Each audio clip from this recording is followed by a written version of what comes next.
as we turn toward the specific shadows of our lives with an open heart and a clear and a focused mind, and we stop resisting, then we begin to understand and we begin to heal. In the words of the great prophet Isaiah, those who walk through the valley of the shadow, upon them a great light shines.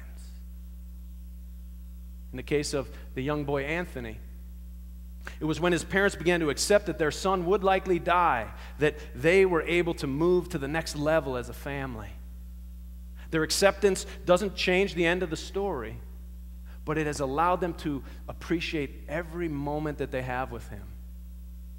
And instead of running all over the earth looking for miracles, or using all their time and their energy trying to convince themselves that a miracle will come so that they don't have to deal with the fact that he's going to die, they're using their time and their energy to find the support that he and they need in order to live and to love right now. My father's visits with Anthony help his mother so that she can go out and run some errands or have some time alone. And Anthony and my dad are always having these amazing adventures that he tells me about. And one of my favorites is when he took Anthony snowshoeing. They live out in New York, my dad and Anthony's family. And I'm told it was just this wonderful experience. And at one point, they were snowshoeing and they came upon this big open field. You know, most of the time he's holding my dad's hand and they're making their way through, you know, some paths. But they come into this big open clearing. And my dad says to Anthony, you know, Anthony can't run, right? He's blind. He'd bump into things. So he doesn't know what it feels like to run. It's been a long time since he's had that opportunity. My dad says, now you can just run. This is just an open field. You can just run, and all you have beneath you is snow and nothing you can bump into. And he just went out, ran, and it was like jumping and running and climbing in the snow. And he was having the happiest time of his life. And in that, my dad and Anthony both felt whole.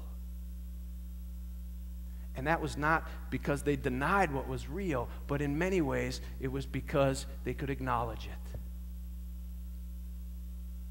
And this story of Anthony running, it always reminds me of another story that I heard about the Special Olympics. There was this group of children with Down syndrome. They were racing the 100-yard dash, and when the gun went off, they all sprinted, but one of the kids tripped and fell. He cried out, and the other kids just stopped. And they turned, all at the same time, they turned around, they saw him, without saying a word, they all ran back, helped the kid up off the ground, they locked arms, and these kids all ran to the finish line together. And it reminds us that sometimes we know we can't change the ending of a story, and then there's other times when we don't want to change the ending of a story when it ends like that.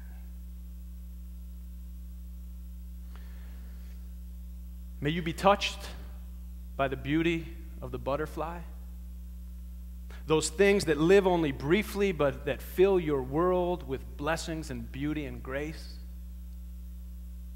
May you realize that wholeness comes from acknowledging and accepting the full range of emotions, even the painful ones. And remember that there is no perfect life from which your life deviates, but rather there is life with all of its rich and varied strands. So keep it real.